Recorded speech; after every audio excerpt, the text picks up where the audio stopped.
Yeah. So we have been discussing chapter 5. So this is the verse where chapter 5 has been summarized by Sripad Yamunacharya. I'll recite that verse. Karma yogasya saukaryam shaigryam kaschana tadvidaha brahma jnana prakarascha panchamadhyaya uchyate. So panchamadhyaya means chapter 5. Okay. So in chapter 5, what are the themes? The first theme he says is Karma yogasya saukaryam. Saukaryam means the simplicity of Karma yoga. So he says one subject that Krishna says in 5th chapter is how Karma yoga is very simple. Shaigryam means it gives results very quickly. That is the second thing. Second theme of this chapter. The third theme is Kaschana Tadvidaha. Kaschana Tadvidaha refers to the various angas of Karma Yoga, especially the anga related to what is called as Akritatva Anusandhana. We'll be discussing that today, so that's a technical topic, but it's a very important theme of this chapter. Basically, it is anga means the procedure of Karma Yoga.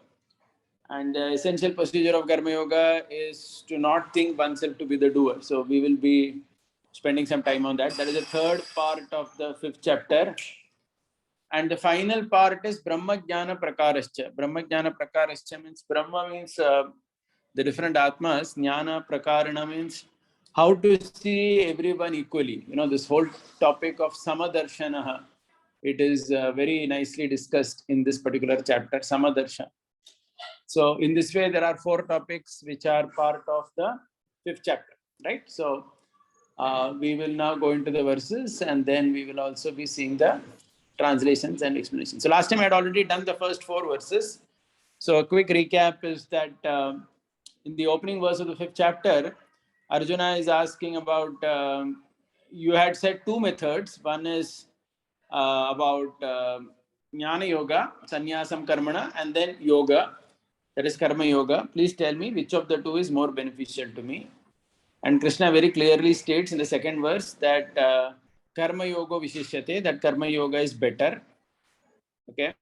And why does he say better? That in the 3rd verse he points out, Sukham Bandhat Pramuchyate. So if you remember this particular thing we discussed last time, Sukham Bandhat Pramuchyate means very happily the person is liberated from bondage. Okay. Indirectly stating that in Jnana Yoga, one doesn't come out very happily. And in this way, this process is simple because it is in line with one's nature. And then we also saw that actually both methods are the same as in they give the same result. So 4 verses we had seen. Now we will see from verse number 5.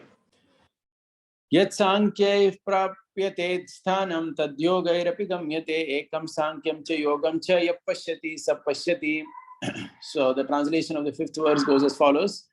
One who knows that the position reached by the means of analytical study can also be attained by devotional service, and who therefore sees analytical study and devotional service to be on the same level, sees things as they are. So this is the translation. So essentially here Krishna is saying that sthanam, yet sankhya, so sankhya refers to Jnana Yoga. So as we discussed many times, Krishna uses various synonyms for Jnana Yoga. Sometimes he says karma sannyasa, sometimes he says Sankhya Yoga, different things he uses. All are synonyms. So here Krishna is saying that yet Sankhya, that means through Sankhya or through Jnana, one who prapyate sthanam. Sthanam here refers to a level of achievement. Okay, sthana is not a place, it's a level of achievement. When Krishna is saying that with Jnana Yoga, whatever level of achievement you can come up to, same thing you can come with yoga also. That yoga therapy. So yoga is Karma Yoga. So that means Krishna is basically saying that whatever level of achievement one can achieve through Jnana Yoga, same level of achievement is possible through Karma Yoga also. And in this way, both are the same. And one who sees like this actually sees. Okay, so it's a pretty simple verse, and the meaning is very, very crystal clear here. Basically, this verse also indicates that Krishna is nowhere saying that after Karma Yoga, one has to come to Jnana Yoga and then only one can achieve success. Rather, one is talking about Karma Yoga and Jnana Yoga as 2 different paths which ultimately come to the same goal, okay, same sthanam, same achievement. And that achievement, please note, we have always discussed that achievement as self-realization. That means it doesn't give you the spiritual world. So this part is very, very clear, but it brings you to the platform of self-realization.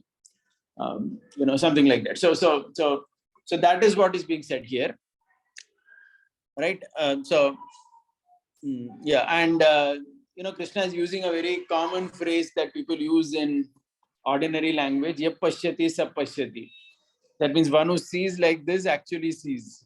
So we sometimes say that, right? If you haven't tasted the prasad in this particular place, then you haven't had that prasad at all. So, we may just say that in order to make a particular point. So similarly, Krishna is saying here, yap pashyati sab pashyati. One who can see like this, he is the only person who sees. Anyway, so let's go ahead now. So the 6th verse. Sanyasastu mahabaho dukkham aptum ayogatah yoga yukto munir brahma nachirenadi gacchati. So here we see the second characteristic of karma yoga, which Krishna is saying, which is essentially shaigryam. That means very quickly one achieves success. Okay, how do we say that? Let's look at the translation 5.6. Krishna is saying, merely renouncing all activities yet not engaged in devotional service of the Lord cannot make one happy. But a thoughtful person engaged in devotional service can achieve the supreme without delay. This is text 6. Okay, so if you go back to the verse, Sanyasastu mahabaho, Krishna is saying, Dukkham aptum ayogatah. That means when somebody, sannyasa, here again, sannyasa Krishna is using for Jnana Yoga. Okay, Dukkham aptum. That means this process is, here dukkha doesn't mean sadness, it means difficult. So Krishna is saying that, because see, till now, if you look at 5.5, it looks as if both Karma Yoga and Jnana Yoga come to the same destinations, means both are equal. Okay, so how can we say that Karma Yoga is better? Because Krishna had said in 5.2 that Karma Yoga is better than Jnana Yoga. So how can you say Karma Yoga is better if both come to the same place? So in this verse, Krishna is saying that though one who takes to Jnana Yoga, he experiences dukkha. Dukkha, please note, is not sadness. Dukkha means difficulty. Here, dukkha means difficulty. That means it's a very difficult process. On the other hand, Krishna is saying, Yoga Yukto Munir Brahma. Yoga again means Karma Yoga only over here.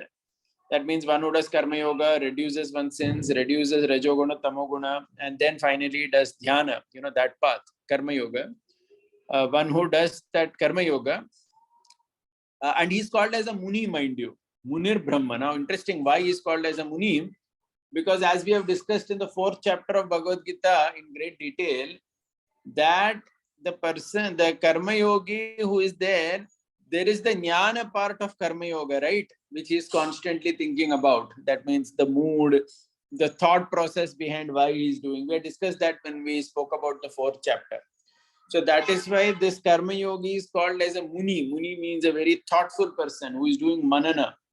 And he is doing manana of that, the right attitude behind Karma Yoga. That is always in his mind. So such a person, what does Krishna say? Achirenadi gacchati. That means very quickly he achieves the destination. The destination is Atma Sakshatkar. So from this statement, we can understand that the other fellow, the Jnana Yogi, does not achieve very quickly.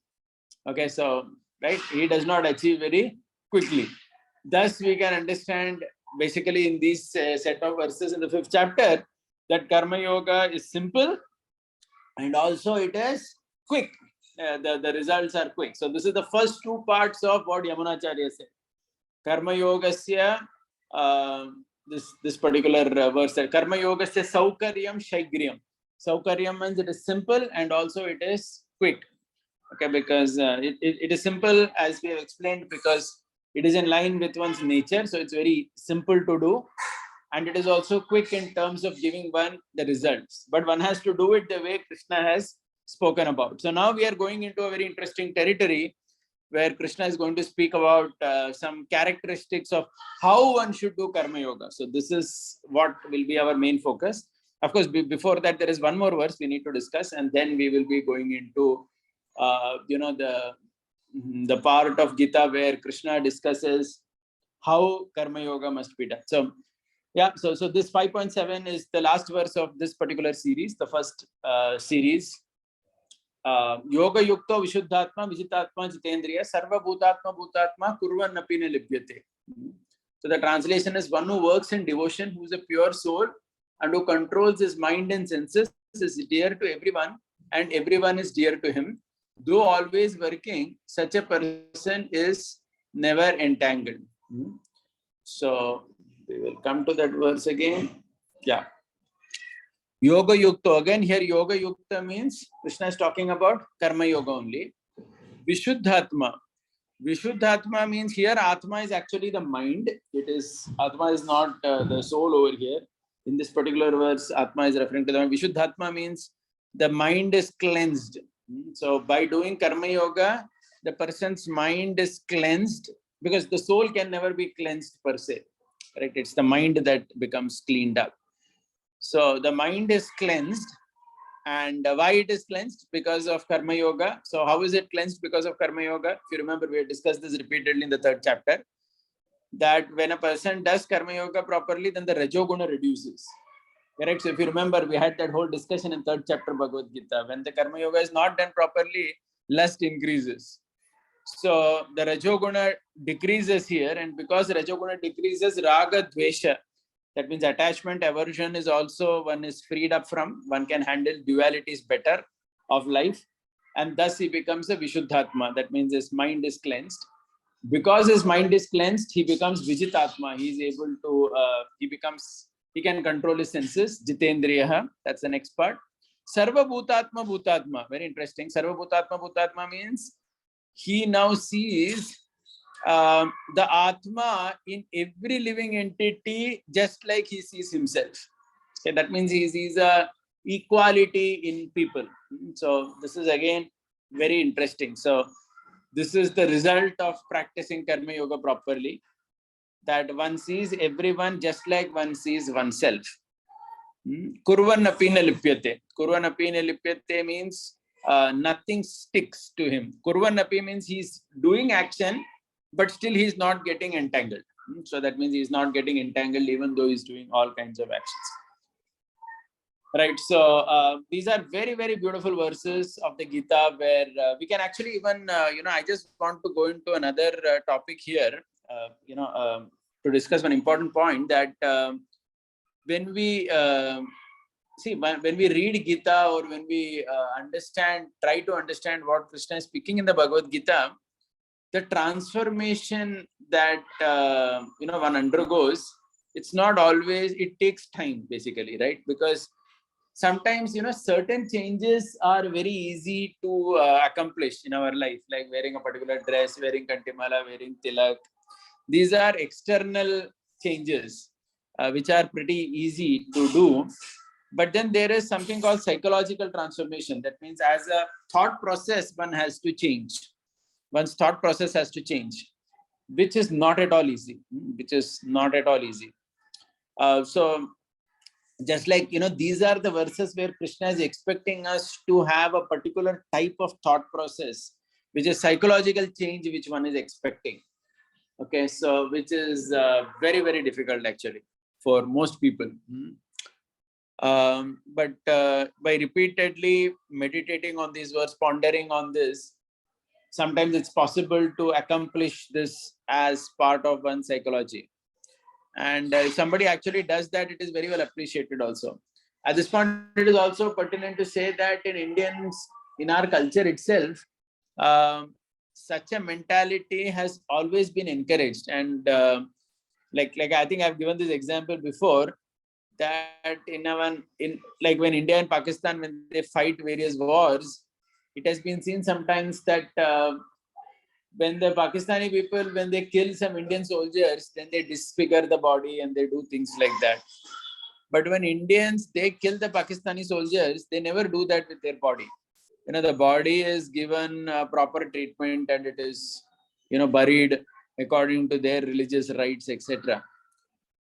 This kind of an approach ultimately comes from such sections of the Gita only, where subconsciously we have all been taught that we should treat everyone just like we like to be treated ourselves.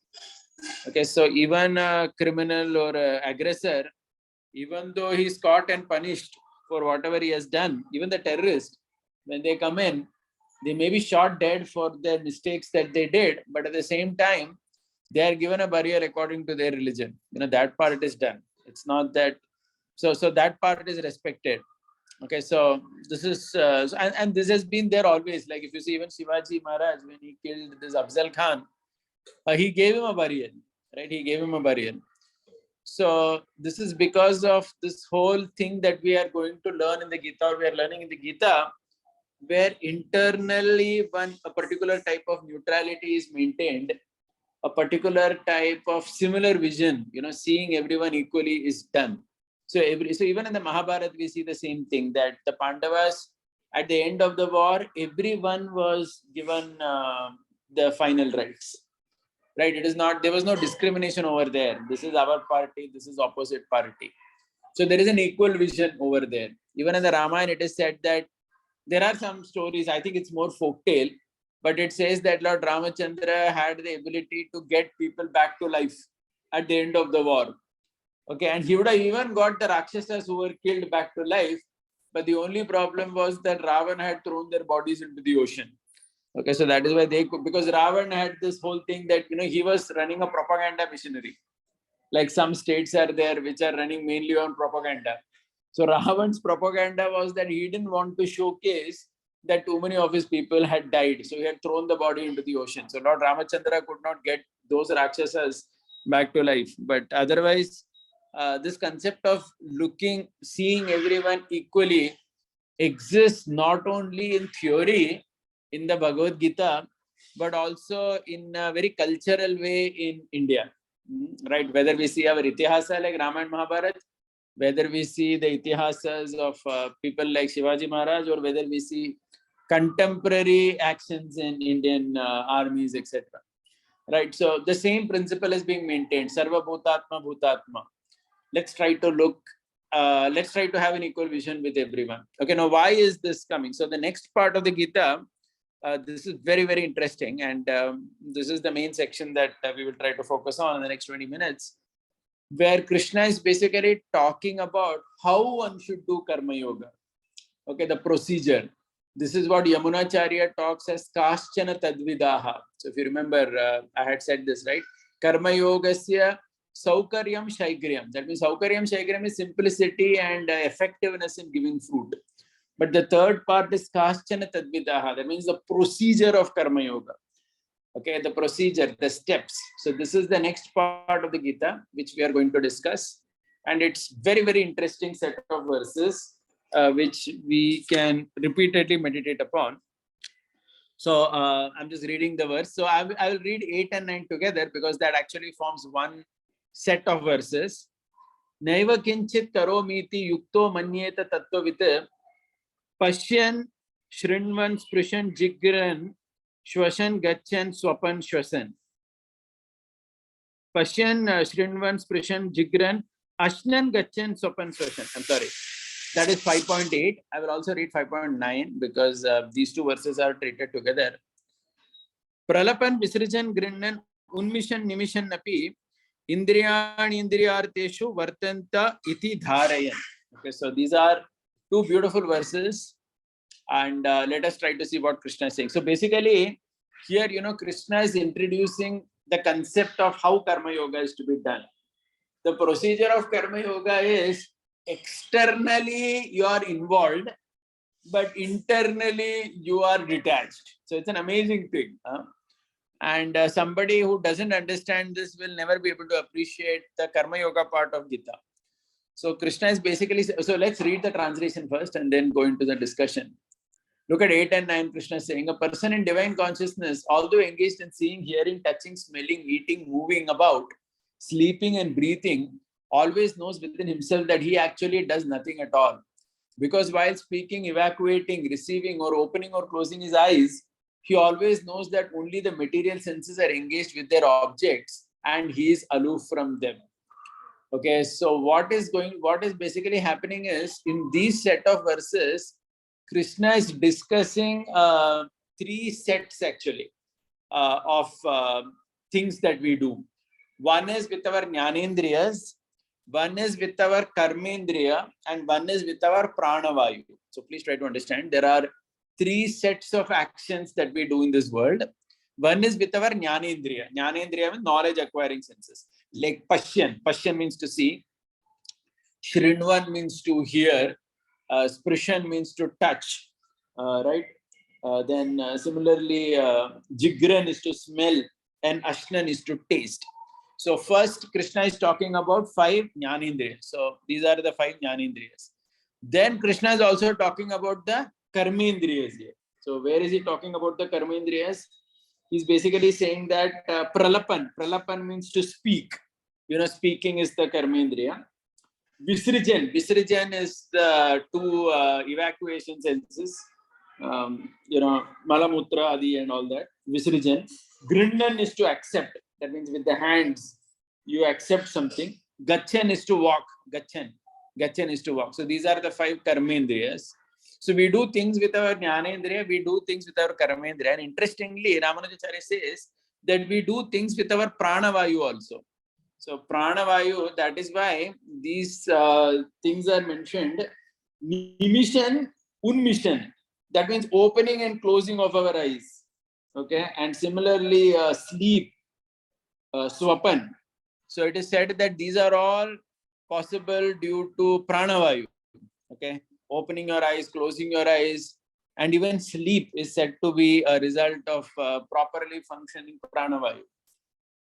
So basically what he says here is there are 3 sets of actions. One is with our Jnanendriya, one is with our Karmendriya, one is with our Pranavayu. All these actions, and this is basically what we do in the world. No matter what we are doing, it is either with our Jnanendriya or with our Karmendriya or with the Vayu. With the strength of the Pranavayu, we are doing something. So Krishna is saying here that whatever we do with all these senses, we should keep doing. But at the same time, person shouldn't think that I am doing something. Okay. That means internally, don't think that you are doing something. Just think that it is the senses which are engaged with the sense objects. So Krishna is saying that the senses only are engaged with the sense objects in this, and you are actually not doing anything. So this is the consciousness. That means as part of Karma Yoga, this thought process must be cultivated by us.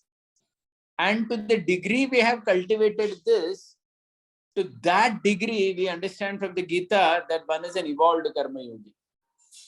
Right? So the evolved Karma Yogi is one who is, in short, externally engaged in everything as per one's nature. But internally he thinks I am not doing anything. It is only my senses that are doing. And if one can cultivate this kind of chetana in one's life, then the advantage of this type of cultivation, see, at least somebody may say, what is the use of it? So we will come to the practical things, which Krishna speaks of also in the next verse. But more importantly, by cultivating this, one becomes very sober in one's life. That means whether it is success or whether it is failure, one will not jump too much when there is success or cry too much when there is failure. Because you understand that it is just the senses that are engaged. So it's okay. Whatever has happened has happened. That means, a mood in which you just walk the journey of life without being so worried about what is happening as a consequence. This is possible when one actually develops this consciousness. And this consciousness one has to repeatedly meditate upon and try to cultivate in one's life. And this is what we see also. Like just to give you a recent example, I don't know how many of you saw that interesting video that an interview had been done of this Tamil Nadu BJP president Annamalai recently, where he was asked about whether are you aspiring to become the prime minister of the country. He gave a very good answer actually. It's worth hearing. It's almost 7-8 minute video. He basically says that he uses that word repeatedly. He says that I'm simply walking the journey of dharma. Okay, I'm not really targeting anything that I should become this, that. I'm trying to do whatever has to be done as per dharma, and whatever comes in that journey is fine. It is not there is no aspiration to become something, right? In fact, he says that I never even aspired to become a politician and this and that. I just aspired to act in terms of dharma and try to contribute to the world from that perspective. It's a very nice talk. I'm just summarizing what he says. But the essence of what he says is certainly there in these verses in the Gita, where Krishna is saying that, because Krishna, what he's saying is for running Prakriti and Dharma, external involvement is important. And to progress in Mukti, that internal detachment is important. You see this, in these two verses, you are getting two things simultaneously. One is external involvement of the senses with their objects, basically means Karma Yoga. And second thing is internal detachment, which is needed for Mukti. Because internally, if one is very attached, then Mukti is not possible. Mukti or spiritual world or whatever you want to say, whether your aspiration is Brahman or Golok Vrindavan or Vaikuntha or whatever. I mean, we are just grouping all that together as Mukti. To achieve that, an internal detachment is important. But to ensure dharma and to run the world, external involvement is important, which means engagement of the senses and sense object, which is Karma Yoga. So in these two verses, you will see in this Gita, Krishna is bringing both these things together. He is saying externally one must be super involved, but internally one must be detached. One must not think that I am doing anything. So this is repeatedly Gita's message, but here again Krishna is bringing it out. So please try to understand, in the third chapter of Bhagavad Gita also Krishna had spoken about this theme, but there he had spoken differently. In the third chapter, Krishna said that don't think that you are doing anything. It is the modes of material nature that are actually doing everything. Correct? If you remember 3.27, Prakrite Kremanani Gune Karmani Sarvasha, Krishna had spoken that. So there Krishna had spoken in terms of you are not the doer by talking about the fact that it is the modes that are doing.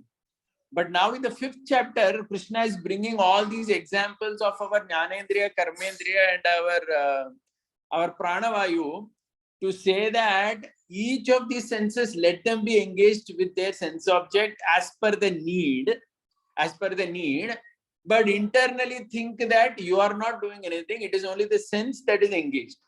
Okay, so this particular mood also intrinsically means that one will not do any sinful activity, because one does the sinful activity only when he is attached to doing something, correct?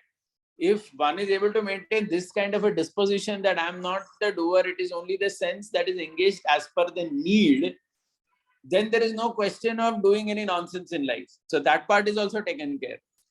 And at the same time, there is a contribution in the world because you are externally engaged, but internally, because you are detached, you walk towards Mukti also.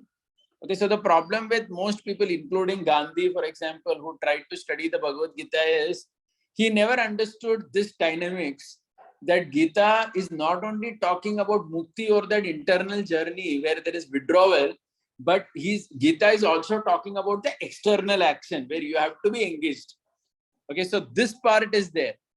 And those who actually understood this part, they tend to be very sober and they don't tend to be moved by dualities as well. So we can take examples again from the Ramayana and Mahabharata. We can see that when Lord Rama, when he killed Ravana, there was no jumping up and down externally, right? You will never see in the Ramayana that Ram was like, hey, I won, I killed him, and like some sports star is celebrating a goal in football or something like that. You don't see that happening. Even the Pandavas, even though they killed and they won the battle, there was a great amount of sobriety in that victory. And this is all possible only when one has this attitude in work, that I have to do, I have to do the needful. As per my nature, I have to be engaged and I have to keep doing, but internally understanding that I'm not doing. It's just that my senses have to be engaged as per their need, as per the need of the situation, as per the need of, whatever is there to contribute in this world. Correct. So this particular bhavana is what is called by Yamunacharya here as Kashana Tadvidaha, the process of Karma Yoga. So this is a very intrinsic process of Karma Yoga where you maintain this particular consciousness. At this point, somebody may ask, okay, even if you say that I maintain this particular consciousness, what is the use of this? What is the use of maintaining this consciousness? So let's say someone is walking on the road and he falls into the ditch and there is mud and kichad all over his body. So let's say something like that happens. Then the question is, even if he thinks that I didn't fall into the ditch, it is, it just happened, but ultimately all the dirt is there on his body, right? So no matter what you think, how can something like this not happen? So the question that is raised after reading these two verses is, what is the practical application of this verse? Because even if you say that I have not done anything, you have to think like that and only sense is engaged. When something happens in the world, then your body is affected by that, right? So then what is the use of it? Okay, so Krishna has already anticipated that, and that is what he has answered in the next verse. So the last two verses that we are seeing for today. So look at the 10th verse. Brahmanyadhyaya karmani sangam tektva karoti yaha lipyate nasa papena padmapatra ivambasa. Okay, so one who performs duty without attachment, surrendering the results under the Supreme Lord, is unaffected by sinful action, as the lotus leaf is untouched by water. So this is Prabhupada's translation to this. Ramanujacharya, he uses a different kind of translation, which I want to explain. Because in connection with the previous verse, if you remember, I just said, right, previous verse, that what is the use of thinking like this? That it is only my senses that are engaged in the sense object, and I am not doing anything. Okay, so the use is Brahmanyadhyaya karmani. Here, Ramanujacharya says Brahman is the senses. Because the Brahman, this word Brahman can refer to many things. Just like Atma sometimes refer to the mind, sometimes to senses, sometimes to intelligence, sometimes to the soul itself. So here, Brahmanyadhyaya karmani means put all this responsibility on the senses. That means Sangam Tektva Karoti Yaha. That means I am not doing anything. I am, by my own nature as the Atma, I don't need to do anything like this. However, because I am in this world with this body, which is made up of all these Jnanendriya, Karmendriya, and the mind, and I have a particular nature, for the sake of my mind and senses, I have to be engaged in various activities. Okay, so Brahmanyadhyaya karmani means, he says here that all this karma, all these activities are to be done because I need to do it for the sake of my senses, which need that engagement in this world. I cannot deny that engagement to my senses. So as per their need, as per dharma, I will engage my senses in some action as per Varnashram, as per my situation in the world. Okay, but Sangam Tektva Karoti Yaha. But I am not doing anything. And if you can think like that, that means if this is the consciousness of the doer, Lipyate Nasa Papena. He is not affected by sin. So here Papa means what? Papa is not just sin directly. Papa here he says this Dehatma Brahma. That means this illusion that I am this body. Okay, because that is the source of all the sins. So he says that it becomes like that, and then such a person becomes Padmapatra Ivambasa. Padmapatra Ivambasa means what? Like the lotus leaf in water.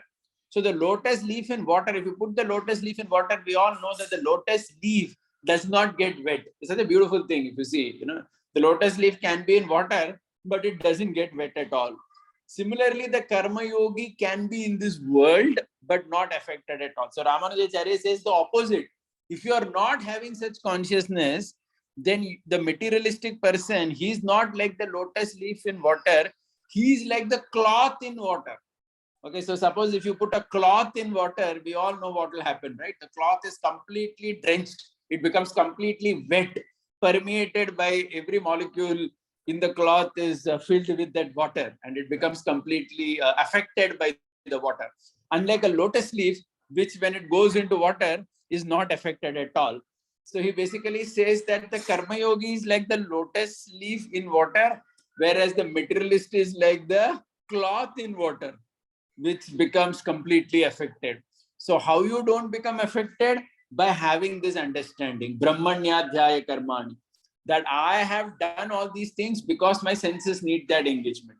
So this is how he connects to the previous. So for Prabhupada here, he talks about Brahmanyadhyaya karmani, Brahmanya as Paramatma, which again fits in the meaning, as in Prabhupada's translation indicates that the Karma Yogi does everything as an offering to Paramatma, thus he is not affected. So that is how Prabhupada's translation was, if you remember. We read that, right? One who performs his duty, surrendering results to the Supreme, is unaffected. So that is how Prabhupada translates. So the Brahman, so we all know this, that these words can be used in multiple ways. But Ramanacharya is using this word Brahman here as senses more in connection to the previous two verses, because all the previous two verses were speaking about Jnanendriya, Karmendriya and all that. So he says here that the Karma Yogi does action, but he is doing action not for himself. Sangam Tyaktva. Tyaktva means Sangam Tyaktva means that attachment is given up, that I need to do it for my sake as the Atma, but I need to do it because the senses and mind need that engagement. They need that engagement. So whatever is necessary for that, I will do that much. Right? So that is the spirit of the Karma Yogi. And simply by behaving like that also, lipate sana papena, he is not affected by anything, because he's moving out of bodily consciousness and Padmapatra Ivambasa, right? As I told you, the beautiful example, cloth in water and lotus leaf in water. Okay, so we can always remember this example, that the Karma Yogi is like the lotus leaf in water and the materialist is like the cloth in water. So in this way, so this is what, earlier I was saying is the psychology of the 5th chapter of Bhagavad Gita. So if you remember, this is why I was making the point in the beginning that many aspects of the Bhagavad, when we, quote unquote, become a devotee, many external things we take on very easily. Even some sadhana practices sometimes tend to be external, we are just doing it externally kind of. But if you see the Gita, it is talking so much about the consciousness of the doer. That means in what mood are you working in this world? But this is psychologically, psychologically being affected by this mood of Gita. That means psychologically taking these teachings in our consciousness, in our day-to-day action. So this part is always very, very difficult, and this part, needs more sober thought, repeatedly reading these verses, meditating on it, thinking, and applying it when such challenging situations come in our life, understanding that whatever it is, I'm not the doer, I can only do this much, right? So when we actually start consciously bringing these thoughts in our psychology, in our day-to-day life, then only we truly, become a perfect student of the Gita. Otherwise it tends to be very external, right? So there's a last verse in this series which I will take, and then we will just summarize and end the day. So here the last verse is verse number, verse number 12. So this is like the last verse of the series. Yeah. So here is the verse.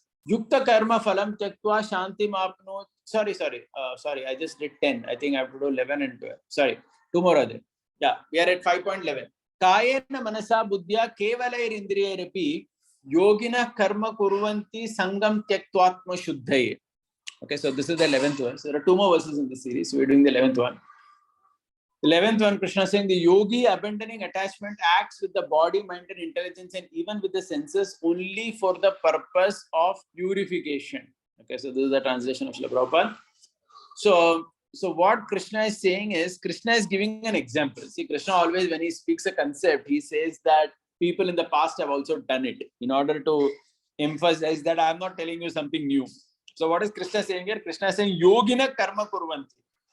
Yogi means which yogi? Again, karma yogi only. Let us remember, because first 6 chapters Krishna is talking karma yogi only. Till the 6th chapter, wherever you see the word yogi is karma yogi. Okay.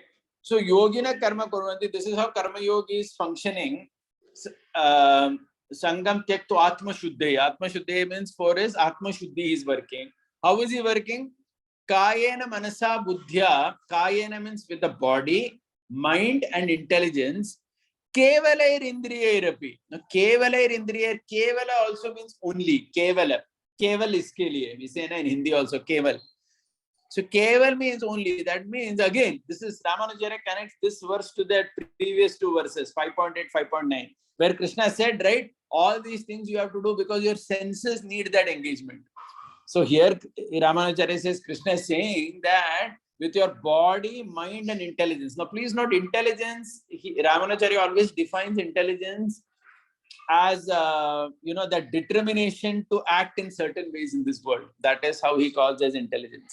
So for example, if determination to enjoy the world in a particular way, that is buddhi, which is being used for material enjoyment. On the other hand, determination to act in certain spiritual ways is using the same buddhi in spiritual life. So buddhi, he always uses it as a viveka, as an ability to discriminate and decide that I will do something like this. So what he says is, with the body, mind and intelligence, one understands kevalayar indriyarapi, because I have all these so many senses. I have jnanendriya, karmendriya, I have all these pranavayu, apanavayu, vyanavayu, all these vayus. I need to be engaged in this world and understand, and of course the mind is also included in the indriya. So understanding that my senses and mind need engagement, I will work only for my purification. And in this way, Krishna is saying yogis in the past have also done karma yoga. So Krishna is, kind of summarizing what has been already said, that yogis have also done this in a detached way. They have done, and you also need to do, Arjuna. And 5.12 is the last verse in this series where Krishna is saying, Yukta karma phalam tyaktva shantim apnoti naishtikim ayukta karma karena phale sakto nibadhyate.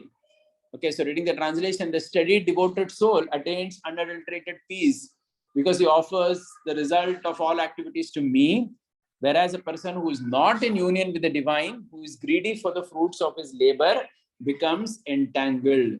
So here Krishna is contrasting. Yukta, the word yukta means connected properly. So yukta here basically means to be fixed in Atma, right? To be fixed in the right consciousness. That is yukta. Ayukta means to not to be fixed, to be separate, right? To not to be fixed in the right understanding. That is ayukta. Yukta karma phalam tyaktva. So again, karma phalam tyaktva. Krishna is talking about giving up the fruit of action.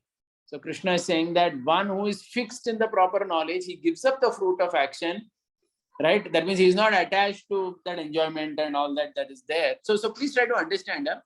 In the Gita, repeatedly, Krishna is talking about, right from the 3rd chapter only, we have been reading this. Krishna is talking about not being attached to enjoyment, sukha, dukkha, and all that. But this never means that Krishna is talking about giving up action. Okay, see, this is a beautiful thing about the Bhagavad Gita. Krishna is asking us to be engaged in the world, but never to be attached to that enjoyment that comes from it, but do everything as a dutiful mode. Karna hai isliye kar rahe ho. That's why I quoted that Annamalai speech, because I'll maybe put it in the group also later, but if you have not heard it, just hear it. I mean, whether he said with this understanding or no, I may not know that, but certainly whatever he said, this understanding of the Gita is there as part of the talk, because that's how, it is. Right, so it is likely that this is the greatness of our country, Bharata, where even ordinary people, a politician, or even many simple people, somehow this understanding has come into their system. Okay, this is the beauty of Sanatana Dharma, that even in ordinary people such understanding comes up, right? And what is their understanding? Karma phalam tyaktva. I am not behind a particular goal, a particular fruit, and such a person shantim apnoti naishtikim. He becomes very peaceful. Apuryamana machala pratishtam. He becomes peaceful. Ayukta karma karena phale sakto nibadhyate. On the other hand, a person who is ayukta, who is not in this consciousness and is doing work, phale sakto nibadhyate. He gets bound up in action.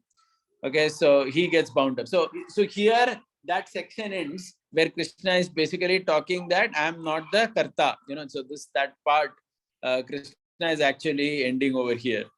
Okay, in this way, in this entire section, Krishna is basically talking about the disposition of Tyagatva.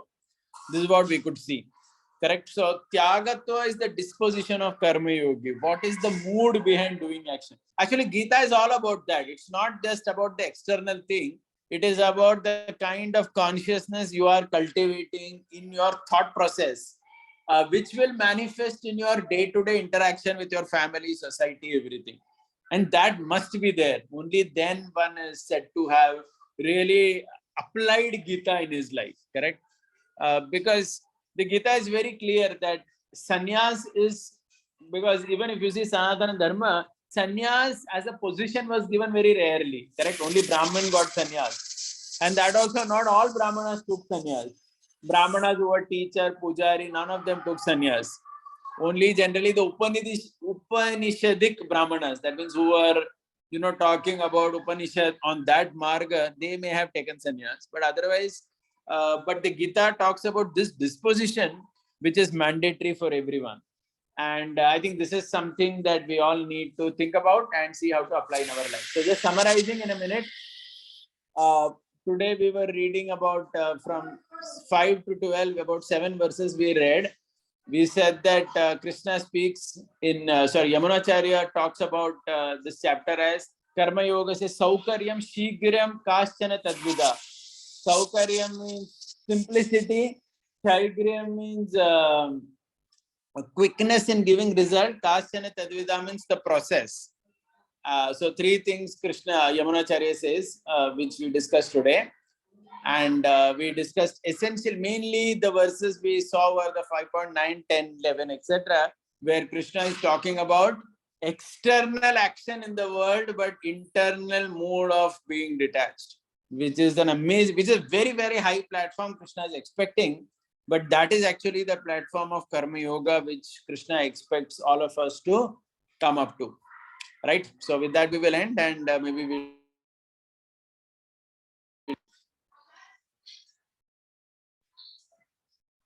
One second.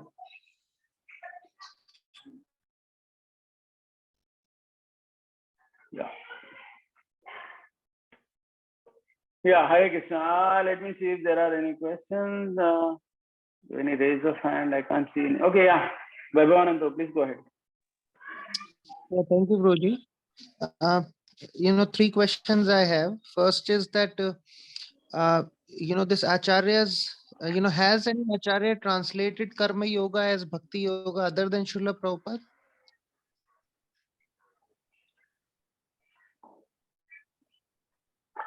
Actually, the Gaudiyas, I'm yet to kind of, honestly, I'm currently going through only one commentary, this Ramanacharya and Yamunacharya's commentary.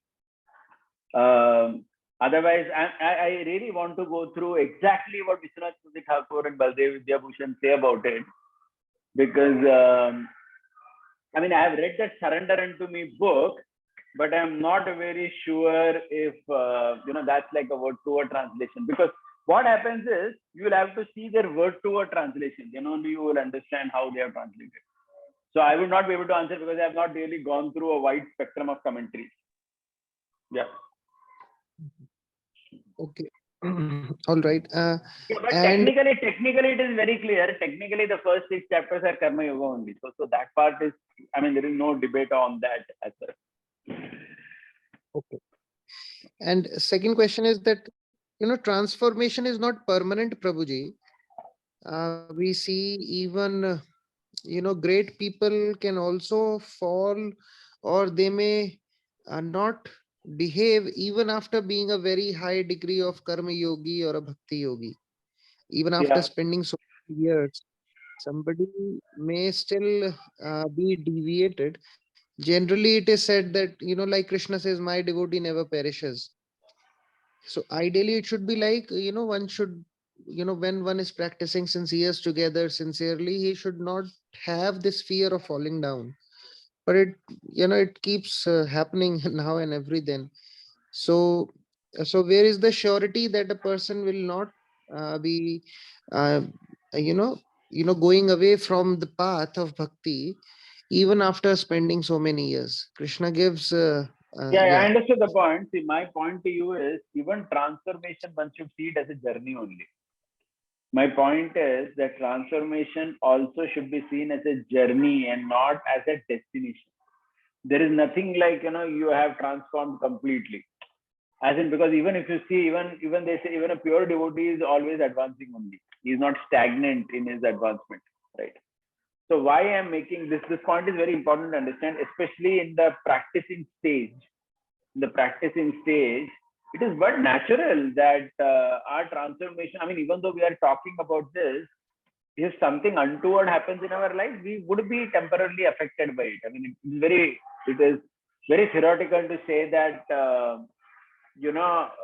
I mean, even Arjuna for that matter, right? When Abhimanyu died, he cried, correct? He cried. It was not that he was thinking that, so, but the thing is, you come back to your position very quickly, correct? How much time Arjuna took after Abhimanyu's death? He cried. And Krishna is narrating so many, I mean, all the sages came, they were narrating about so many stories of death and how this world is and so on. And by next morning, Arjuna was fixed in his duty again to fight and to kill Jayadratha. So the point is, even despite hearing this knowledge, if when untoward things happen in our life, it is but natural. I'm giving that as an example, that one may be moved. Even when Arjuna, for that matter, even when he had to kill Bhishma, Drona, he was hesitant only, right? Even after hearing Bhagavad Gita. It is not that he was very happy to shoot and kill Bhishma and Drona. Yes. So we understand from that also that, so that doesn't mean that he didn't implement teaching of Bhagavad Gita 100% immediately. No. So because you have your mind and senses, all these attachments, these things are all going to be there only. It is understood. Right. So you have to look at transformation also as a journey. That's what I'm saying. Don't look at it as a destination. That's why I would also say that, this very binary classification of fallen and so on, this is too binary actually. It is too Christian-like, honestly, to talk about somebody has fallen and, so he's completely gone case. We are seeing it in a very binary way. That somebody is great or somebody is fallen. No, why do you see like that?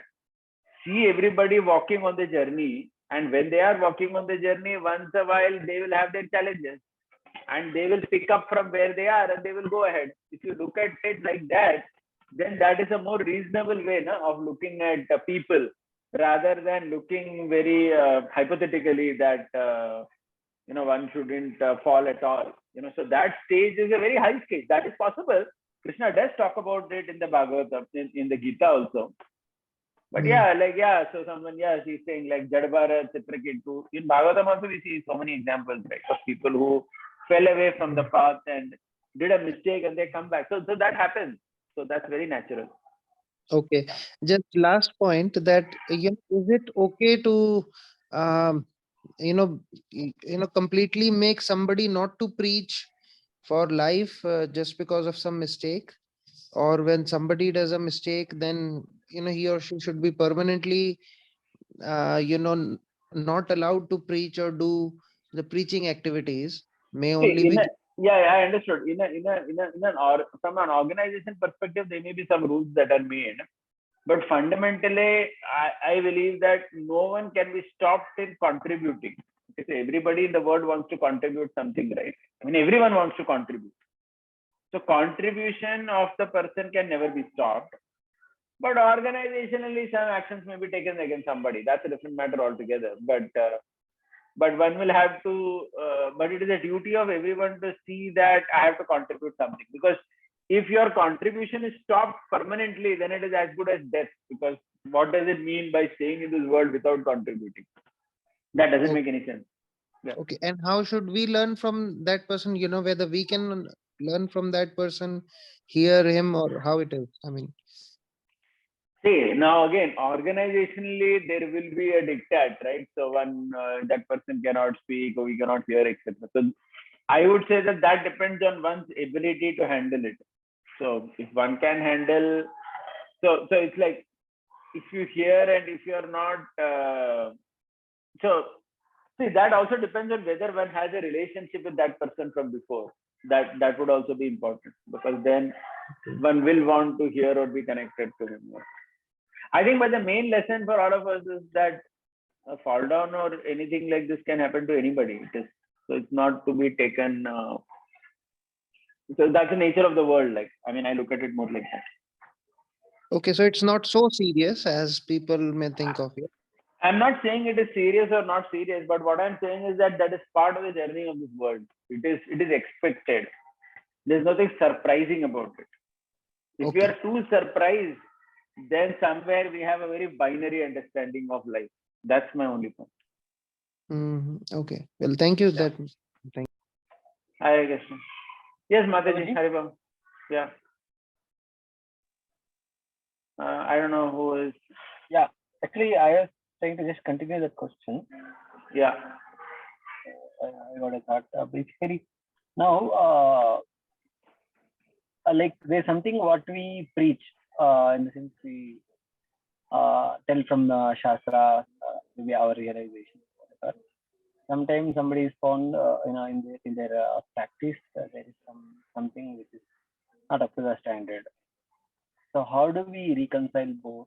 Like how should we see it? Should we negate all the preaching because there was a bit of problem in the practice, or how exactly can we digest it?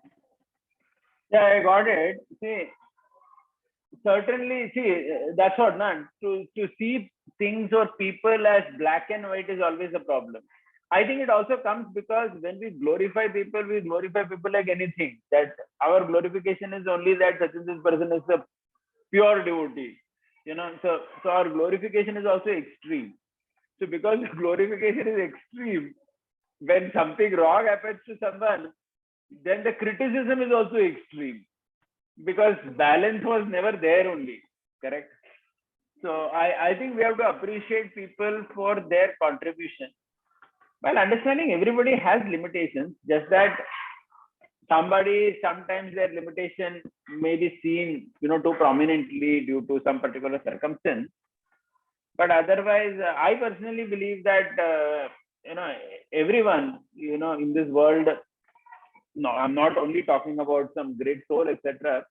When ordinary people, if you see carefully, they have some kind of contribution, they have some good qualities, they have some positivity that we can learn from. Then what to speak of a devotee, who has contributed in some ways, but has fallen short in some other way, correct? So the whole point is seeing in a very binary way is a problem. That's the point. Agreed, agreed. Now, like I just wanted to put out my thoughts here. Sometimes the person is actually in good standing with respect to his philosophical understanding and everything, but somehow because of the journey of the world, as you told, he trips and falls, gets up, and that is one way. Second way is the person also gets compromised in the philosophical understanding because of some, Maya capturing his intelligence also. How to distinguish between these two? Like, is there any yardstick, or how do we look at that? Yeah, I got it. I got that point. So generally, most of the time we would see philosophically deviation or wrong understanding as kind of slightly more seriously, because what happens there is your path itself can get misdirected somewhere else. Whereas due to weakness of the senses, when someone falls down or does a mistake, at least he may have exhibited a weakness personally, but because he has understood the path, he can always walk the path. At least that person can get up and walk the path. The path is not compromised. Yeah. But the deviation, I mean, we'll have to see what kind of deviation it is. But yeah, some deviations are clearly completely off track, where they're going in some other direction only. So even if such a person has not fallen from a sensual perspective, because he's not in line with what the acharyas have said, he is going somewhere else only, and perhaps he's leading many other people on the wrong path. So we generally view that more seriously than sensual weakness, because sensual weakness is individual. It doesn't affect a large amount of people. That's an individual problem that the person had. But at least the path in principle was not compromised. And we see that in the Shastra also, like sensual weakness was exhibited, let's say, by Priyavrat or by, so many kings we see that, right, in the Bhagavatam, the story of, who is that great king who was attracted to Urvashi, and 9th canto, 11th canto, that story is there. I forgot. Pururava. Pururava. Pururava, Pururava, correct. So sensual weakness is there, but the path is not compromised. So they can always get up and walk. But the path being compromised, that is, I would see that a little more as problem, because there the education has not been proper. So is it that this kind of banning from is it to avoid people from the second type, or is it because the faith was broken and because of that No. If somebody's path is deviated, then to follow that person is, or even to go close to that person can be dangerous, because the path itself is going in a wrong way, so he can mislead people. But sensually, if someone exhibited a weakness, then that's a different thing, because they have not compromised on the path per se. I am going to distinguish between both these classes.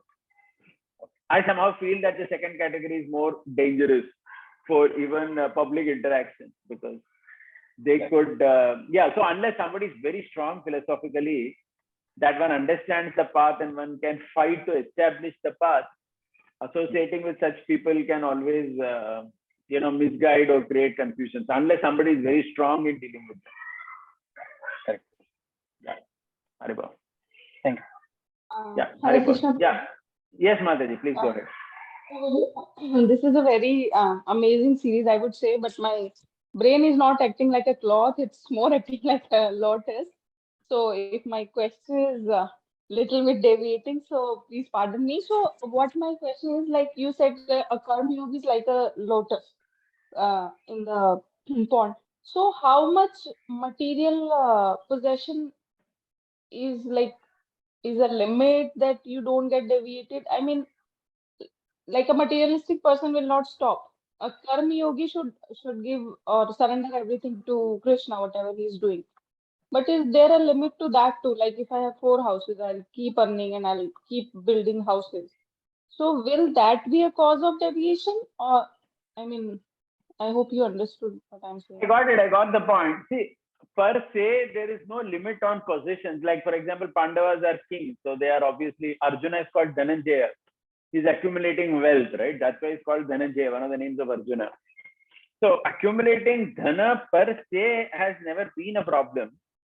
But the thing also is that the Karma Yogi, whatever he does is for Loka Sangraha. We have seen that in the past also. Correct? 3rd chapter talks about Loka Sangraha.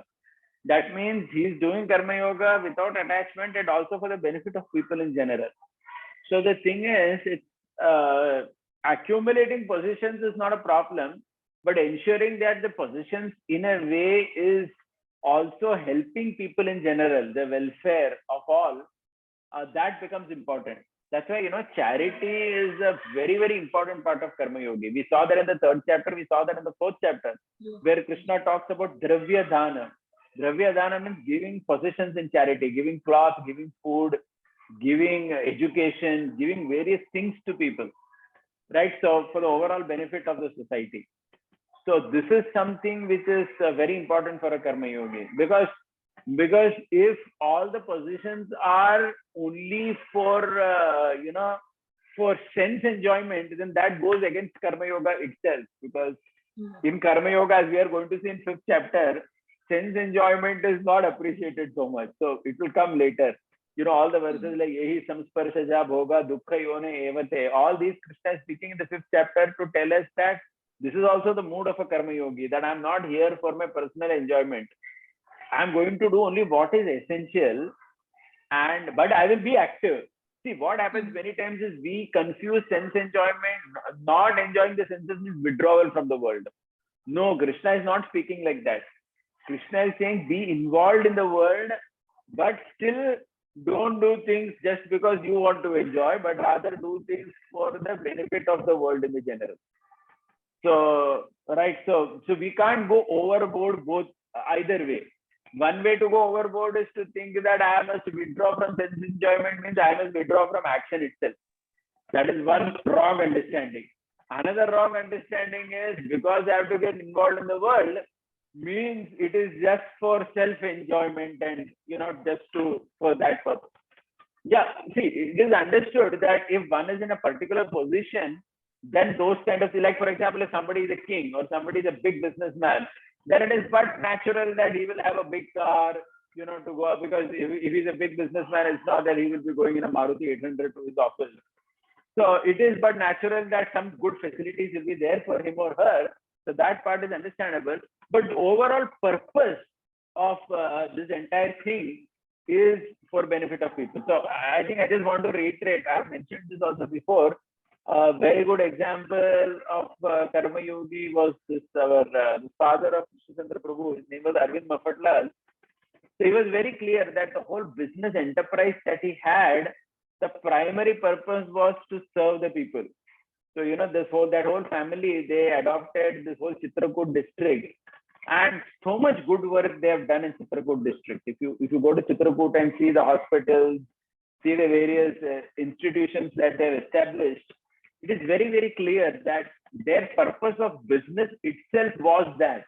It was to do welfare in a very broad way.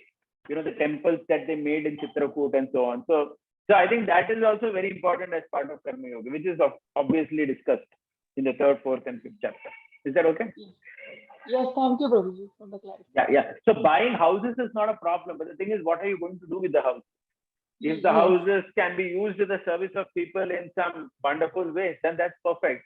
But it is, you understood the point, right? But if it is just for sensual enjoyment, one house is my massage parlor, one house is my swimming pool, and so on, then it doesn't fit so much under Karma Yoga like that. Yes, that's what I'm thinking. How much material possession is too No, much. how much is not the point. How much is not the point.